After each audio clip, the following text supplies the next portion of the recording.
एकादशी व्रत रहना हो, उसका नियम है कि दशमी के दिन कांसे के पात्र का त्याग करें। वैष्णव सिद्धांत है कि कभी जिसमें मांस बना उस रसोई का भोजन न ग्रहण करे। मसूर की दाल, चना की दाल, कोदों और कोई भी शाक, शहद, दूसरों का अन्न, दोबारा भोजन और मैथुन, ये दशमी के दिन त्याग दे। एक बार दशमी के दिन भोजन करे 24 घंटे में, क्योंकि एकादशी रहना है।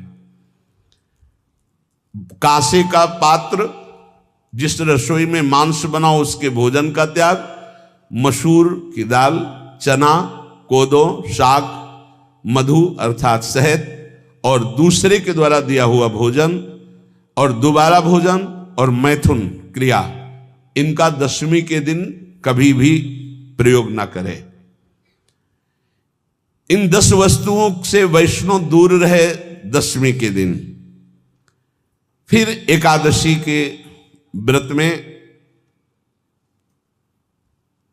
ये पीछे तो हम वर्णन कर ही चुके हैं, कहीं नहीं आया या कुटू का वो कचौड़ी पकौड़ी और सिंघाड़ा का हलवा और सावा, ये दुनिया के खीर और सब। ये एकादशी के दिन किसी भी तरह की गेम आदि क्रीड़ा ना खेले। जैसे अब आज व्रत है तो बैठे हैं अपना मोबाइल में गेम खेल रहे हैं, ऐसा कोई भी क्रीड़ा नहीं। द्वैत क्रीड़ा, किसी भी तरह का गेम, ये सब खेल नहीं। द्वैत क्रीड़ाम च निद्राम च तांबूलम दंत धावनम परापवादम पैशून्यम स्तेयम हिंसाम तथा रतिम कोपम हनत वाक्यम च एकादश्याम विवर्जयेत। एकादशी के दिन उपासक को चाहिए कि वो किसी भी तरह की क्रीड़ा, मनोरंजन बिल्कुल नहीं। चनिद्राम, नींद नहीं लेनी उसको, न दिन में न रात में, एकादशी व्रत। और प्रायः पुराने महापुरुषों ने ऐसा किया है। रामदास जी डाकोर के रात में जाते थे, रणछोड़ भगवान के यहाँ कीर्तन करते थे जाकर। तभी तो भगवान उनके कीर्तन पर, उनकी भक्ति पर रीछ कर गाड़ी में बैठकर उनके साथ आए थे। पूरी रात जगकर कीर्तन करना, और दिन में तो सोना ही निषेध है। द्वैत क्रीड़ाम च निद्राम च तांबूलम, पान खाना निषेध है एकादशी को, बिल्कुल नहीं, जो व्रत रह रहे हैं। और दंत धावनम, वृक्ष से तोड़कर जो दतून की जाती एकादशी के दिन नहीं। परापवादम, दूसरे की निंदा करना, चर्चा करना नहीं, अर्थात अधिकतर मौन व्रत धारण करे एकादशी के दिन। पैशून्यम, चुगली करना। स्तेयम, कोई चोरी करना। हिंसाम, वाणी से, शरीर से, मन से किसी को दुख पहुंचाना। रतिम, अर्थात भोग करना, मैथुन करना। कोपम, किसी के ऊपर गुस्सा करना। अनत वाक्यम, झूठ बोलना। एकादश्याम विवर्जयेत, एकादशी के दिन ये नहीं करना चाहिए। एकादशी को एक बार कुछ फलाहार शुद्ध, अगर आपके पास कोई व्यवस्था नहीं तो थोड़ा दूध है, जल है, ऐसे आप लेकर, या थोड़ा सा फल ले लिया, थोड़ा सा फल लेकर के प्राण पोषण, एक दिन में मर नहीं जाओगे। कितने तो निर्जला एकादशी रहते हैं, हर एकादशी निर्जला। पूज्य श्री मथुरा दास जी निर्जला ही रहते थे हर एकादशी। चलो भैया, आपकी सामर्थ्य नहीं तो जल 2-4 बार ले लो, एक बार थोड़ा सा दूध और फल ले लो, चल जाएगा काम, प्राणों का पोषण हो जाएगा। ये आचरण न करे, एक बार कुछ आहार ले ले, वो भी शुद्ध भगवद अर्पित प्रसाद। फिर द्वादशी को काश्यम मांसम सुराम छौद्रम तैलम वितथ भाषणम व्यायामं च प्रवासं च पुनर्भोजन मैथुने अस्पृश्य स्पर्श मासूरे द्वादश्याम द्वादश त्यजेत। कांस के पात्र में द्वादशी को भी भोजन न पावे, जिस रसोई में मांस बनाओ उसमें आहार न ले, किसी भी तरह का नशा द्वादशी को न करे, शहद न पाए, तेल के बने पदार्थ न पाए, मिथ्या भाषण न करे और बहुत शरीर का व्यायाम न करे, बहुत थकावट वाले कार्य न करे, दोबारा भोजन न करे, एक बार द्वादशी को भी भोजन पवित्र, मैथुन न करे, जिसका स्पर्श नहीं किया जाता ऐसे पदार्थों का स्पर्श न करे और मसूर की दाल न खाए। द्वादशी को जो इन नियमों का पालन करता है, दशमी द्वादशी ऐसे और एकादशी ऐसे, तब उसे एकादशी व्रत का फल प्राप्त होता है।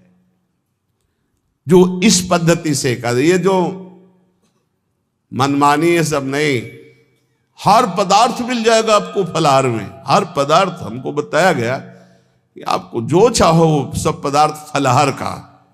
अरे भाई, हरितोष व्रत है तो हरि प्रसन्नता के लिए एक दिन भूखे रहने बहुत आनंद आता है। पहले भगवत कृपा से ऐसी गंगा जल पी करके कुछ दिन, फिर कभी कभी निर्जला एकादशी का भी आनंद। बड़े संन्यास मार्ग में थे तो बड़े संयम से सब शास्त्रीय पद्धतियों का निर्वाह होता था। उपासक को चाहिए कि इन नियमों से व्रत का अनुष्ठान करे, मनमानी आचरण न करे। सबसे प्रार्थना जो एकादशी रहते हो, हरितोष व्रत इसे कहते हैं, भगवान की प्रसन्नता के लिए रहा जाता है, रहना चाहिए। जो अपनी आचार्य परंपरा में हैं जैसे, जिनका सिद्धांत है, पर रहने का सिद्धांत ये श्री सनत कुमार जी वर्णन, श्री सनक जी महाराज, ये सनत कुमार जी वर्णन की। सनक जी महाराज कह रहे हैं, यदि भगवान का आश्रय नहीं, सत्संग नहीं है, तो इन चार में से एक हो तो नाश कर देता, फिर चारों हो तो सर्वनाश हो जाता है। यौवनम धन संपत्ति प्रभुत्व विवेकता एकैपमप्यनर्थाय किमु यत्र चतुष्टयम। यदि सत्संग नहीं है, यदि भगवद आश्रय नहीं है, और खूब धन हो, जवान अवस्था हो और बढ़िया पद मिला हो, प्रभुत्व चलता हो और अज्ञान हो, फिर क्या कह रहा है?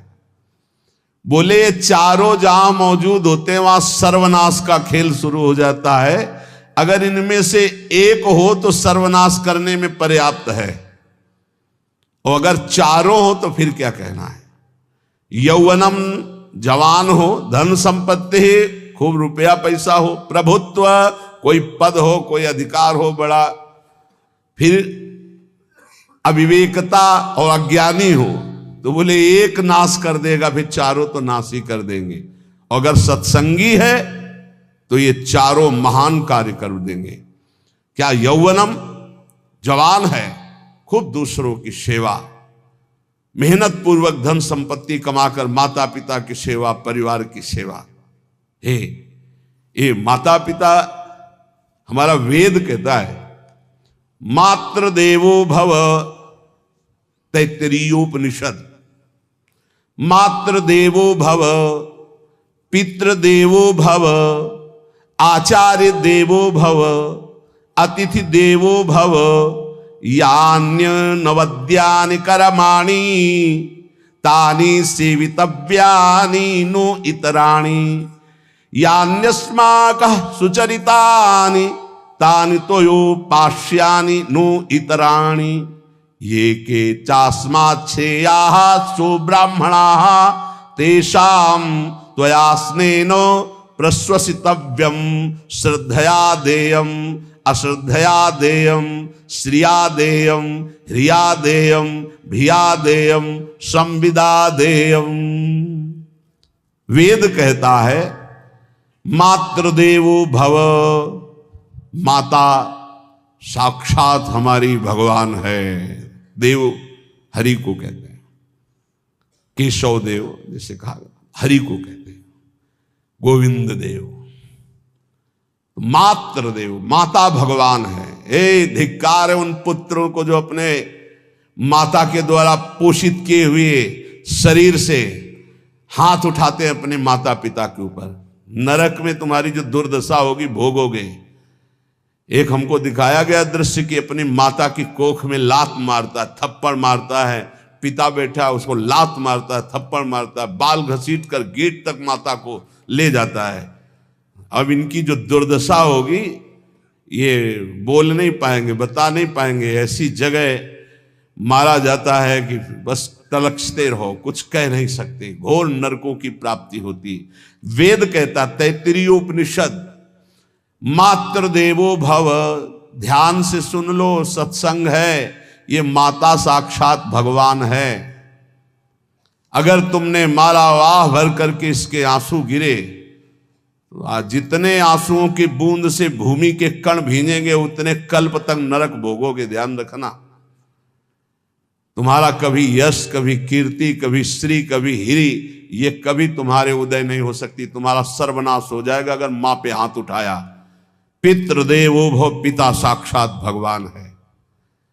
देखो भगवान अवतरित हुए तो प्रात काल उठी कै रघुनाथा, मातु पिता गुरु नावहि माथा। आचार्य देवो भव, माता साक्षात भगवान है, पिता साक्षात भगवान है, आचार्य गुरुदेव साक्षात भगवान है। जो अपनी माता को, अपने पिता को दुख देता है, अपने गुरुदेव की अवहेलना करता है, उसका कभी मंगल हो सकता है? वो कभी सुख प्राप्त कर सकता है? वेद कहता है जो निर्दोष कर्म करते हुए धन कमाकर, कैसा कर्म? निर्दोष कर्म करते हुए धन कमाता है और उस धन से अपने बूढ़े माता पिता और गुरुजनों की सेवा करता है, जीवन धन्य है। धिक्कार है उस पुत्र को, धिक्कार उस जवानी को, धिक्कार है उस धन को, धिक्कार उस बुद्धि को जिसको ये सब प्राप्त होने पर भी अपने बूढ़े माता पिता को दर दर के भटकने के लिए विवश कर देते हैं, जो अपने बूढ़े माता पिता को कष्ट देते हैं। जहां वेद कह रहा है मातृ देवो भव, पितृ देवो भव, आचार्य देवो भव, अतिथि देवो भव, चारे बातें कही।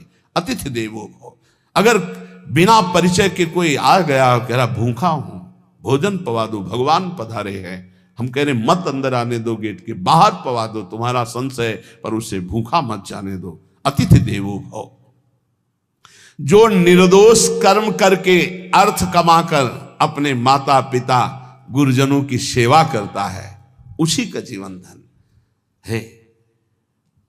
पशुवत आचरण, मनुष्य शरीर प्राप्त करके राक्षस आचरण, राक्षसों की यही पहचान होती है। मां नहीं मातु, पिता नहीं देवा, साधुन ते करवा वही सेवा।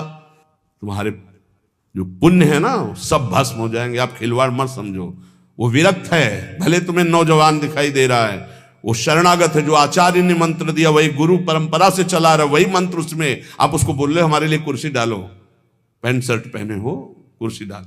हाँ, आप असमर्थ हो तो हाथ जोड़कर प्रार्थना कीजिए कि बैठने में हमारी टांग टूट गई है, हम बैठ नहीं पा रहे हैं, क्या व्यवस्था हो सकती है क्या? याचना इस कोटि की। आदेश, बाबा जरा कुर्सी लाना, बाबा तो कुर्सी रख देंगे, आप उनको तुम भिक्षुक समझते हो, सारे सुकृत तुम्हारे नष्ट हो जाएं। ये जो संतों के द्वारा दिए हुए आसन में ये अयोग्य पुरुष बैठ जाते हैं ना, इनके सारे सुकृत नष्ट हो जाते हैं। ये क्या समझते हैं? तुरंत आसन दिया जाता है, किसी भी आओ, आसन को प्रणाम करके समेट कर रख दो अगर आसन में बैठने की योग्यता रही। आसन में बैठने की योग्यता उसकी मानी जाती है जो सामने बैठा है उस स्थिति का हो या उससे श्रेष्ठ हो। बहुत होश में ये बातें सत्संग में ही मिलती है और अन्यत्र नहीं मिलती। आसन बिछाने का मतलब तुम कोई महान नहीं हो गए हो, अपने में दैन्यता नहीं तो वैष्णव किस बात के? आसन ग्रहण वैसे ही बिछा हुआ है, उसके ऊपर आसन लगा हुआ है गुरुजनों के लिए, श्रेष्ठ जनों के लिए। आप आसन में बैठने के अधिकारी हैं। सत्कर्म के द्वारा कमाए हुए धन से मातृ देवो भव, पितृ, हम बार बार चिल्ला के कह रहे क्योंकि कलयुगी इन पुत्रों को अब समझ में नहीं आ रहा। जो बोओगे वही काटोगे। अगर आप अपने पुत्रों को सत अध्यात्म की शिक्षा देंगे और स्वयं अध्यात्म से चलेंगे तो तुम्हारा बुढ़ापा ठीक से जाएगा नहीं। बुढ़ापा बहुत मुश्किल से कटता है, बहुत मुश्किल से। हाँ, हमें कई दृश्य देखने को मिलते हैं।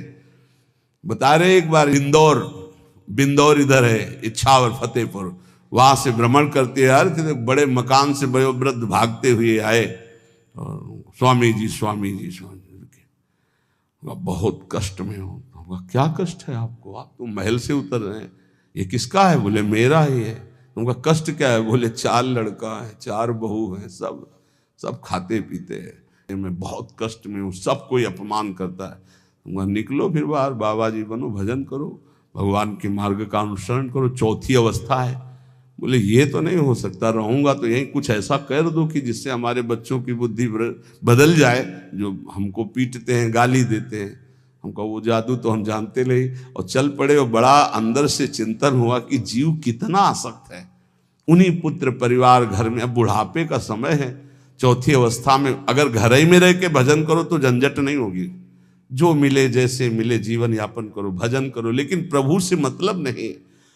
तो जितने भी जवान भाई बहन सुन रहे हैं, आप अपने माता पिता को, यहाँ हमारा वेद कहता है मातृ देवो हो, माता भगवान है, पितृ देवो हो, पिता हमारा भगवान है।